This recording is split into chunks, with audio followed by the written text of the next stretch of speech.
手探りで見つけるのと、あとここも総掘りしちゃわないといけないから、ここに緑の埋設シートあって、そこにガスの電の、それを見つけるのと、あとこれを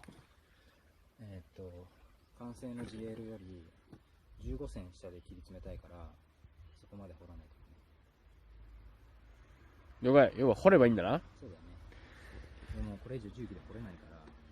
でここからはデリケートな仕事ということで、手作業で掘ります。